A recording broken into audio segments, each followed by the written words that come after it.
Are we good? Are we starting? Oh, we already started.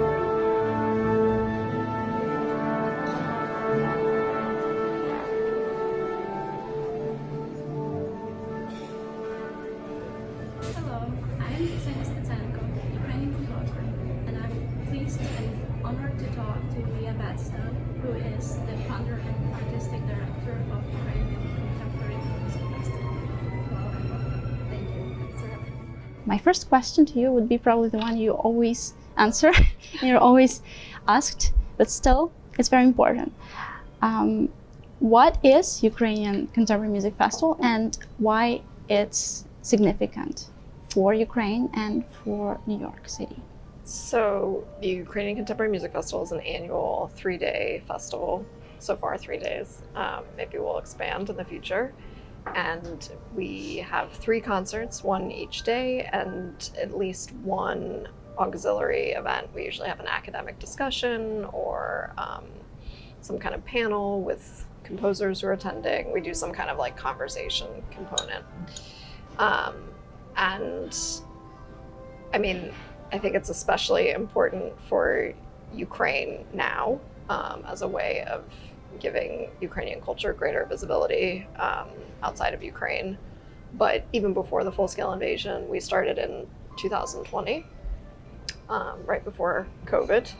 And my inspiration, motivation was just to show New Yorkers, who I think generally tend to be very interested in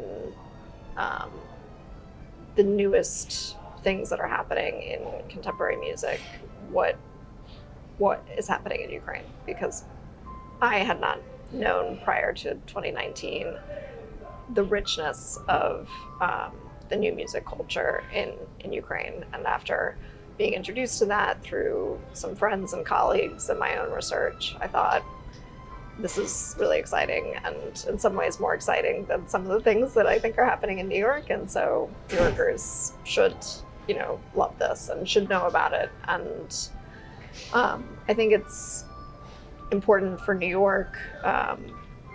We always work with local musicians, so it's a way of engaging New York's music community. It's a way of providing alternative repertoires to a lot of the repertoire, even in new music scenes. I think every scene can get a little bit sort of insular, and this provides ensembles and performers with a resource for other music and to broaden their repertoires and to help bring some visibility to Ukrainian composers. Definitely. Thank you so much. So this festival is very enriching both to the musicians and audience, not only the audience, which is a great point because New York is the, I would say, megapolis and the main spot of academic and culture society to look at and really take from. So this is now, but how was it? How would you describe the context of the Ukrainian music in New York before the festival and in the US in general? Was it exposed enough? Like, I know you have lots of friends from Ukraine who were happy to invite you to our culture from the back door and see it and let you see everything in depth and in detail. But as regular American audience person, how would you see Ukrainian music before this festival? Before 2022, a regular audience goer has almost no access to Ukrainian music. There are a few really wonderful initiatives and people who have been working in this way prior to our festival. So the Music at the Institute program at the Ukrainian Institute has been performing Ukrainian music for a long time as part of their repertoire. And I think now they're in something like their 35th season or something like that. Virko Ballet, who's a composer, Ukrainian-American composer, who's now 85. In the 90s especially, he was quite instrumental in connecting some American musicians to Ukrainian music. So Joel Sachs and the Ensemble Continuum did in the 90s perform a lot of Ukrainian music thanks to Virko's advocacy and friendship with Joel. But I would say, generally speaking, beyond like little pockets like that, it would be very hard to come into contact kind of accidentally with Ukrainian music. I think since the full-scale invasion began, that's changed a little bit, which is great. I mean, it's an extremely high price to pay for this exposure, but it has meant that there's been quite a lot of exposure. Yes.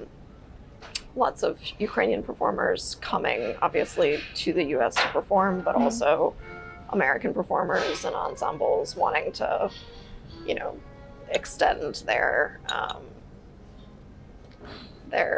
support for Ukraine by performing Ukrainian artists. So we, as like a resource, have gotten a lot of requests from people about, you know, I'm a pianist. Do you have any repertoire you'd recommend? That kind of thing. That's great. So you're the place to get people connected. Yeah, I mean, I think when people Google Ukrainian music in English, that's one first of the things website that comes up. I think there's more and more possibilities, but I think it's still difficult because I think institutions get kind of used to their set repertoires. Yes. And they also, especially in the United States, are very dependent on audience ticket buying for, you know, basically survival. Yes. And people don't tend to buy tickets to things they don't know. You know, we like to go and see music that we're familiar with, or we know this composer, we like this composer. And if you've never heard of a Ukrainian composer, then you're less likely, most people. So I think it's still a challenge, but it's kind of slowly changing. And, you know, orchestras like the Cleveland Symphony Orchestra just recently performed a work by Dietrich. But it's like, to get those pieces into the regular repertoire is going to take a lot of time still, I think. And you mentioned the audience, namely Ukrainians, that probably create a big part of the audience. And my question is, how would you describe the audience from foreigners, from international community, namely people in New York, as you imagined them, as you expected the first festival to have the audience, and how is it now? Like, what's the profile of your audience in terms of percentage of people from Ukraine and people whose immersion in Ukraine starts thanks to attending the festival? I mean, it's not as high as I'd like it to be. I wish it was still higher. That's kind of like a long-term goal of ours. You know, I think the first year it was almost entirely, unless they were people that like were personal friends or colleagues, I think it was almost entirely Ukrainian support, Ukrainian Americans, people from the diaspora, as well as Ukrainians living in New York. And I think that's changed kind of gradually, and now I would say it's maybe more 70-30%.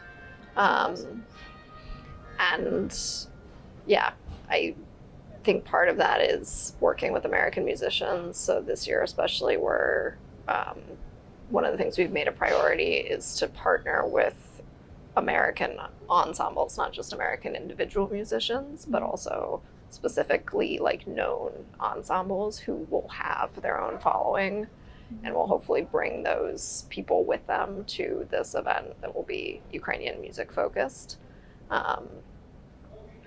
So I would like to get sort of to 30-70. So we're at 70-30. I would like to get That's a great goal. flip that around. Sure, it's going to happen. And someday, but fingers crossed to that. Yeah. Okay, thank you. And another question I have is about the focus of the festival of each year. You got the main theme, so I wonder what is the main reason to pick a certain topic, and if we could then briefly get towards the topic of the next year program. Yeah, so the first year we didn't really have any, I mean, we had, each concert was kind of organized around a theme, but we didn't have a sort of festival theme because we didn't know if it was going to be more than a one-time event. But from the second festival onward, yeah, we have always picked a theme. Sometimes it's dictated by events. So the second year, 2021, which was the year that we did everything online because of COVID, was also obviously 30 years since independence. And so we used that as kind of the main kind of organizing idea. Otherwise, basically, I have sort of a list of pieces that I come across, and as I see things kind of maybe come together around a specific theme, I sort of take notes on those things and keep that, you know, to the side. And so sometimes it'll seem like, wow, there are a lot of pieces about this topic or that could be talked about in this context, and so we should, you know, let's focus on that. Other times I've tried to pick things that I think will speak to subjects that are of interest to people in music kind of beyond Ukraine. So for instance, in 2022, we did, the festival was organized around this idea of nature and landscape. And of course that's tremendously important in Ukrainian culture, but it's also very timely, and there's a lot of talk in the sphere of musicology about kind of eco-musicology and thinking about the environment. And so that seemed like a very timely choice to kind of both pick something that was very unique, you know, special for Ukraine, but also special for broader interests. So that has guided the timing of certain things, I would say. And then there are other just aspects of Ukrainian music that I know that I want to highlight at some point. So something like all of the different ethnic traditions that kind of have intersected within the borders of Ukraine is something I'd like to do at some point. So looking at music from, you know, Tatar culture, from Jewish culture, from Armenian culture, like to kind of see all of that within the framework of Ukraine. And I also try to pick subjects that will connect Ukrainian music to other traditions. To show it as a part of the global culture. Yeah. So the year that we did Yatoshinsky, the celebration of Yatoshinsky, of course, Yatoshinsky is very Ukrainian. A lot of people who aren't Ukrainian, you know, won't know his name, but as somebody who was like an influential teacher who then had these generations of students who kind of he helped to mold, that's something that we see all over music history. And it's easy then to kind of connect him to other composers who have been influential teachers and to kind of put Ukrainian music into dialogue with these other traditions that people will know well. You know, I think it helps to have this kind of starting point where you begin with something you know, and then you just see that Ukraine is kind of just a little extension of that. So it means implementing Ukrainian art to something that is already familiar to the listener. It's a great approach. Yeah. This year, 2025's festival will be about music and literature. So when I've been in Ukraine the last few times in the last year, I've noticed how vibrant and exciting the kind of culture around books has been. I've been really surprised at like how many new bookstores I see and at how much effort is being put into these like beautiful new reissues of like Ukrainian classic literature. And even, I mean, this probably sounds a little bit silly, but even something like clothing brands that are using like writers of the executed Renaissance as like, you know, figures for their logos, and they're, you know, there's just like a lot of culture around literature. This was also kind of solidified as an important subject for the festival when in May there was the attack on the Kharkiv book printer, the factory Druk. Oh, yeah. Well, Slovo House And too. also it's located in Kharkiv, that's why I mentioned it. I mean, so many targets unfortunately were hit, so it's hard to put the list. Yes, but I was in Ukraine when the printing factory was hit, and it was like a week, I think, before 2 weeks before Knyzhkovy Arsenal. And so then there was like all of this conversation around like literature as an element of culture and targeting of literature as a targeting of Ukrainian culture. And they actually had a display at the Arsenal of like books that had been damaged. Yeah. And it was just really powerful. I mean, you could like smell the burnt paper. I mean, it was really like impactful. And there have been a number of English language initiatives to like fund translations recently. So like I know that the Harvard Ukrainian Research Institute does that. I know Razum has a branch that's been doing supporting of grants for translations. And so it seemed like the right time to kind of line up contemporary music with literature, both for Ukrainian audiences and for American audiences. So that's going to be this coming year's theme.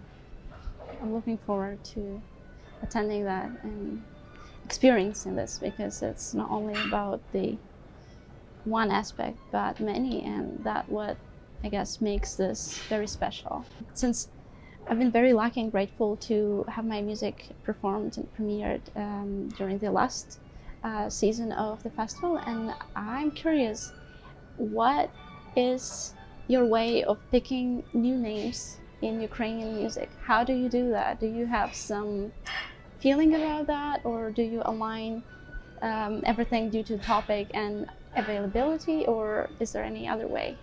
Yeah, so I don't do this alone. We have a programming advisory committee that's made up of individuals in Ukraine and in the US, mostly people who are all familiar to some extent with Ukrainian music, but obviously some people who are more kind of oriented towards American audiences, and then people who are in Ukraine who can talk very much about what's happening right at this moment.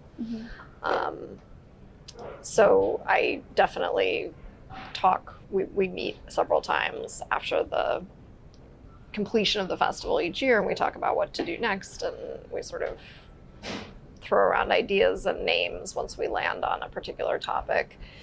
I mean, we have some limitations in terms of what we're able to do size-wise for both ensemble size, but also like length of pieces, because we do want to, highlight as many people as possible. We often can't sort of commit to doing an hour-long piece. There have been a few exceptions to that in the past. But that's one restriction. We also don't have the budget to hire a whole orchestra, which is too bad, because there's a lot of amazing symphonic repertoire that I would love to be able to perform in New York, but we just don't have the budget for that. So we are limited by those things. So yes, I have colleagues who are on the ground in Ukraine and can speak to, these are young composers whose music I heard recently, or here's a student of mine, for instance, at the Music Academy who wrote this piece about, something that aligns with the theme. I'm also just always sort of staying in touch with my Ukrainian counterparts, so people like Ivan Ostapovich and Taras Demko at Ukrainian Live, and I know that they do a lot with like new generation of Ukrainian composers. So I often come across people's names that way. I have a few times just posted on my own personal Facebook page and said, like, does anyone, Druzy, я шукаю щось про whatever. Like, I'm looking for a piece about this or that. And then people will often, like, suggest either something that they themselves have written, or they'll tag, someone that they know. And then even if I don't use that piece, I then have, like, a new person to think about. That's how we sort of pick the composers. Then it's a matter of just lining up what pieces seem to go together, what things we might what makes sense to program together in terms of subject, in terms of instrumentation, especially because now we're trying to work more and more with pre-formed ensembles in New York. It's like, well, if there are three pieces that, all three of these pieces can be played by this one famous group, then we might pick those three as opposed to a different one just for the sake of like getting the most out of working with an ensemble that, you know, will bring some new attention, hopefully. So those are all considerations. And now, I mean, I think we've gotten enough attention that, you know, I sometimes just get people reaching out to me and saying, you know, I'm a composer based here, you know, here's my link to my SoundCloud account, whatever. And yeah, I just kind of keep a database of all of those things, and each year then go back to them and look for what would fit the programming. Thank you.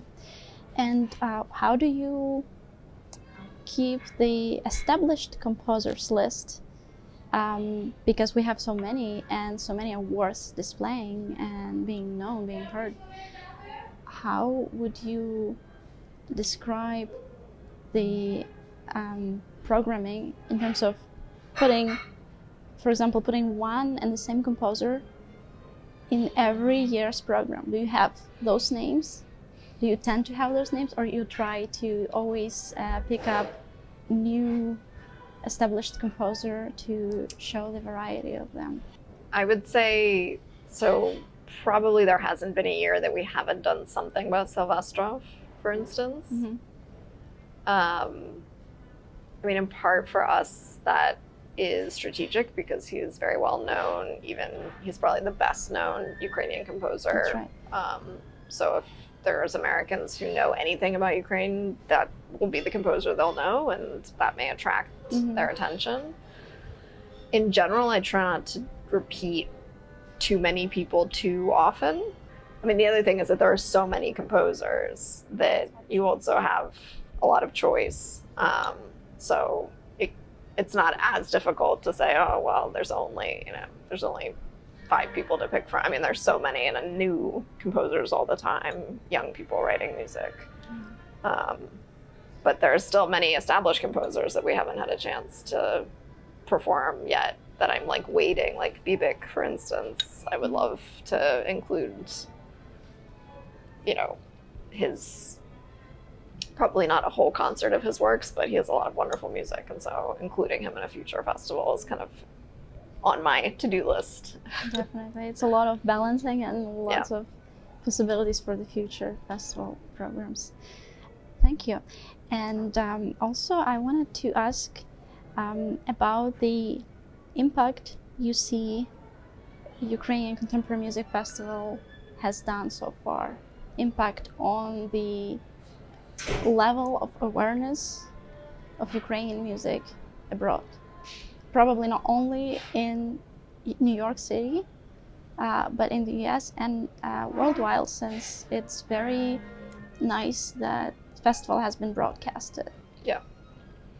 Yeah, I think there's definitely been some raising of awareness. It's a little bit hard for me, honestly, to say. So, I mean, I've had people reach out to me from various festivals, from different ensembles and orchestras, because of my work. I can't necessarily say for sure whether that is the Ukrainian Contemporary Music Festival or my work like as an academic, and those two things kind of overlap in a lot of ways. But I definitely get unsolicited emails from people who have come across a video of the festival on YouTube and want to like know more about a specific composer. Do I have a score? Or, you know, could they put me in touch with this person because they're interested in commissioning a piece? I mean, again, like I wish it was more, but I definitely get those requests. It is making that effect. It is having that impact. Still making big foundation, and it's a big step forward to what was before. Yeah, I think so. I've like written program notes for some music festivals in Austria. I've been invited to write program notes for some pretty significant orchestras who are programming Ukrainian musicians or composers. And then I've had people reach out to me, like I had a musician from Alarmal Sound, which is a pretty famous new music ensemble, and one of their musicians had come across our website, had themselves been learning some Ukrainian contemporary music, and were like, let's connect, let's do something. Like, you know, we're aware of you, we're sure you're aware of us. So that, I think that that's definitely, it's having an effect, but maybe not as, I mean, in a place like New York City, there's just a lot going on. A lot of competition. Yeah. Do you compete with other Ukrainian organizations, or are you being in partnership with them? I would like to be in partnership with them. I'm not sure that's reciprocated. I think, unfortunately, and Ukrainian community is not unique in this way, but there can be a lot of like insularity and territorialness about what people do. And I won't name anybody, but yeah, there have been organizations that I've approached in order to try to do a partnership, and have basically gotten a kind of, we're not interested response, even though, you know, I think partnering would expand both of our audiences rather than kind of take away from either of us. And I think there's also a lot of goodwill. People want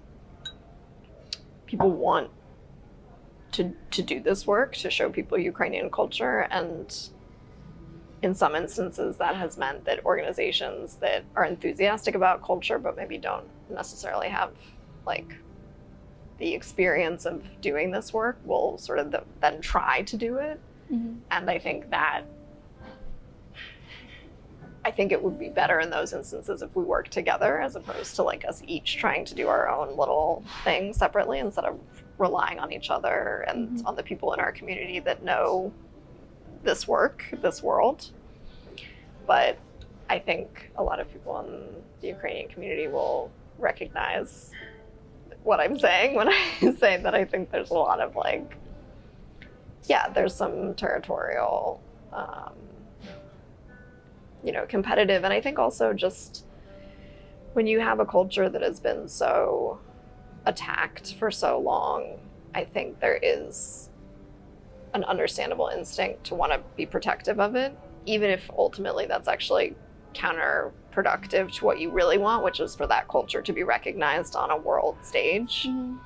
But for that to happen, you kind of have to let it go a little bit. And people don't want to let it go because that's their home. It's very dear to them. Right. And so it's like, how much do I want this to be recognized on a world stage versus how much do I want to keep this as my own and protect it in the way that I think it should be protected? And I think in the diaspora especially, there's a big tension there, and people fall in all different places on that spectrum.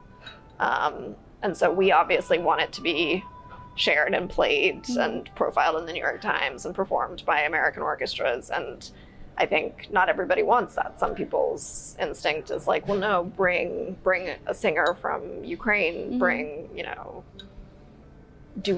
have a performance at Narodny Dym, and you know, it's just a different approach. And you know, I think we need all of those things.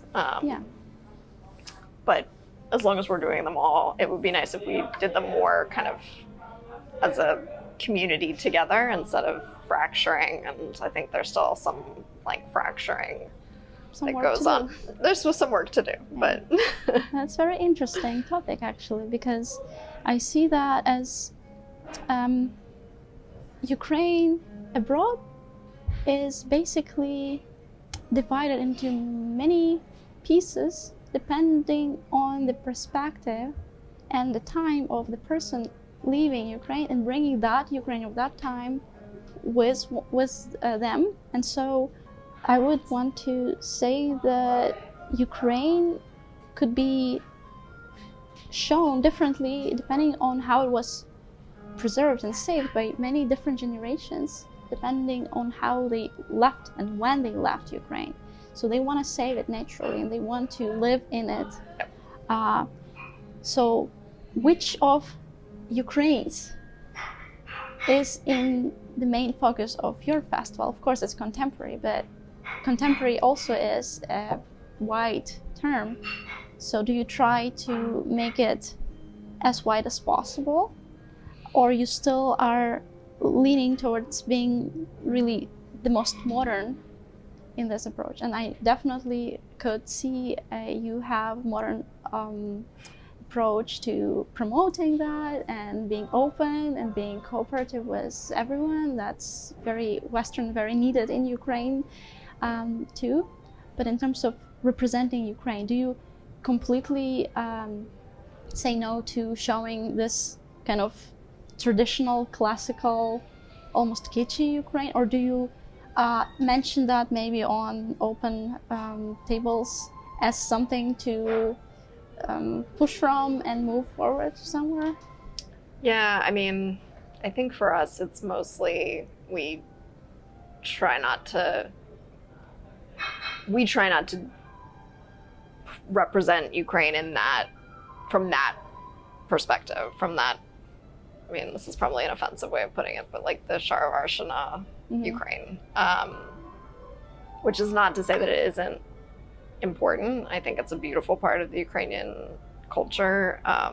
In fact, one of the things that really sparked my personal like journey back to my homeland was watching the Chicago dance group Promovetsia perform, which it hardly gets more Sharavarshana than that.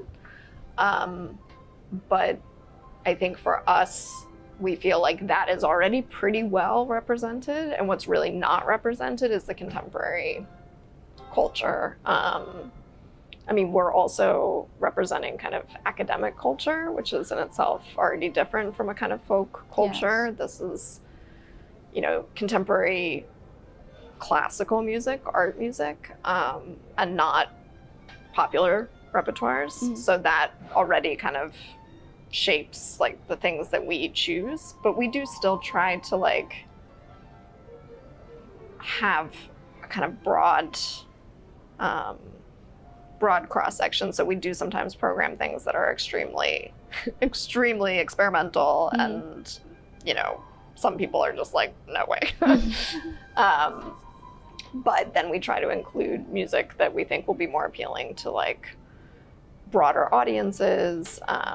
We've collaborated with like bandura specialists to bring in this element of, you know, not so much like traditional folk music or even traditional bandura performance, but to kind of show, you know, nod to that part of the culture, and then also to show it's the way in which it can also participate in like this classical contemporary music culture. It's rethinking heritage, basically. It's very important. Yeah, no, it's like a very essential part of Ukrainian music history. And I think sometimes, you know, it can get very like, again, in as you said, things sort of stay in the time period that they're brought in, and that's important, but also showing that like it didn't just stay in that time period, like it also lived and grew and changed while it was in Ukraine, and now it can also participate in this other sphere of culture. We try to program things that are kind of a mix of like what I would consider to be difficult for audiences versus things that are just going to be more familiar and easier to listen to. So this coming festival, our first evening is going to be, the first concert is going to have, I think, much more like challenging contemporary music on it. Whereas the second evening, which is an evening of art song, is sort of a salon evening, I think will be much more broadly appealing, and we will probably get more people who are maybe not classical music fans necessarily, but love Ukrainian music and will not be put off by, you know, like, I mean, we've had some really weird stuff in past years, and, you know, it's not for everyone, but we try to get a mix, partly also to show that like contemporary music in Ukraine isn't just one thing. It's not just really difficult new music. It's also really beautiful new music that's accessible and moving and showing the whole spectrum. Is very nice. And New York is a great city for experimenting and seeing what works for the audience. And thankfully there's enough people here that like you can actually like even have different audiences on different nights. You know, if you have something that's much more, you know, a repertoire that's better known in the Ukrainian community one night, and then a performer or an ensemble that's better known in the new music community another night. Like, there's enough people in New York City that those could be two completely different audiences, and it would be a drop in the bucket of people in this city. So the final question would be about the plans for evolving the festivals in the future, since it's been so impressive to see how it all grew so nicely only within 5 years. Do you plan to get more international people as partners, or maybe organizations as your partners? Or do you even plan to widen your locations? What about future plans? Yeah, I mean, so I should first say, like, all future plans are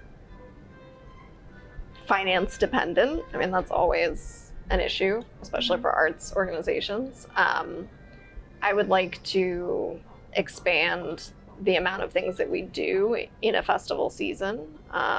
So going from 3 concerts to 4, or having, different types of events in addition to the concerts, beyond just one kind of discussion. Some of the people on our programming committee have talked about doing something like a call for scores, a call for like a commission competition. We have also started doing a few events kind of outside of the normal season. So in April, this past April, we partnered on a concert in Paris at the Sorbonne. So not necessarily doing that just on our own, but looking for more opportunities to partner in order to provide like our experience to any number of settings that might want to feature Ukrainian contemporary music. I have a dream of like working with Trinity Wall Street Choir to do a Christmas, like an all Ukrainian Christmas program someday. So expanding our partnerships with non-Ukrainian ensembles, performers. I mean, obviously that helps bring people in. It helps bring in the press. It helps in those ways. And I think that's a goal of ours. I mean, I would love to be able to someday afford to work with a full orchestra, because as I said before, I think there's a lot of symphonic music that's wonderful that we just never get the chance to do. Beyond that, I mean, to be honest, you said more than enough within the whole interview we had, because it's so great and so much to do, and you're already doing it. So all I can wish is just to have this energy and all the resources you need to keep doing and keep fulfilling those dreams of so many people that are finally gathered in this beautiful Ukrainian Contemporary Music Festival. So thank you for everything you do and for all the ideas you have, and I hope they will all rise nicely. And we soon will definitely and hopefully sooner will celebrate the victory music. Yes, we would. I mean, that will be a huge moment, and I can see that as even being a potential opportunity for something like bringing some of the American musicians we've worked closely with over time here to Ukraine to perform this music, and to actually meet some composers who haven't been able to leave, for instance, or to work with Ukrainian musicians. That will be, and it will be wonderful. I'm curious now about the percentage of music that you would describe that rather depressing in contrary to positive. Do you see the tendency in Ukrainian music that is rather dark, but it's not only now, it's been like that for so many centuries? And do you see some sparks of maggiore, some hope and some music that we tend to get more light within this past generation? Or it's something to look forward when war is over? I mean, I think honestly, one of the things that I notice the most as a recurring theme in Ukrainian culture, not just in music, and something, again, I would sort of like to make this a theme of a future festival, is this idea of, well, so in English we would say whimsy. Mm-hmm. That there's something like imaginative and kind of otherworldly and fantastical about Ukrainian culture, which maybe actually is like in contrast to something that's simply dark. I mean, I think sometimes it's quite ironic, and in that way it can be a little bit sort of commenting, you know, providing light at a specifically because things are so dark, and Ukraine does have a very, you know, has a history of a lot of, you know, obstacles and struggles and oppressions, and I think it grows from that. But I actually think that there's a lot of hope already in that aspect of Ukrainian culture. And I mean, speaking generationally, I mean, there's a tremendous difference, I think, in the generation that grew up in a free Ukraine. And I think now we'll even see another generational difference in people who mostly came of age after Maidan, which is now already 10 years. And I mean, I have hope. Like, I think the future is really bright. I just really hope that everyone can kind of hold on through this current challenge, this current aggression, because I believe that those people, those young people, are incredible. Like, they will change the country. There's so much promise and brilliance and creativity and perseverance. I mean, the things that that I have seen that are still ongoing, even despite power outages, you know, bomb attacks, new initiatives that friends are starting, you know, in the cultural sphere. It's like really, I mean, I don't think, you know, I think Americans are pretty like go get 'em attitude and pretty like self-motivated, but like, I don't know if we are capable of the kind of ingenuity that I see during such an incredible, like, hard time, to still be creating new, you know, not just creating in the old ways, but also adding. It's like, it's just, it's part of the resistance that Ukrainians have. Yeah.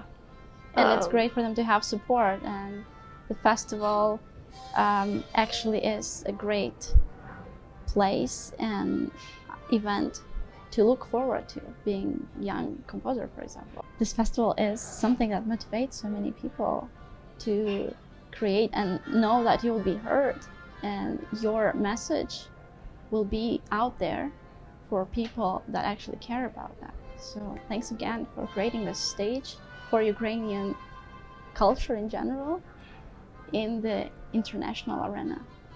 I mean, it's my honor. Thank you. I think we're done. It was very deep and we can keep talking for so much more.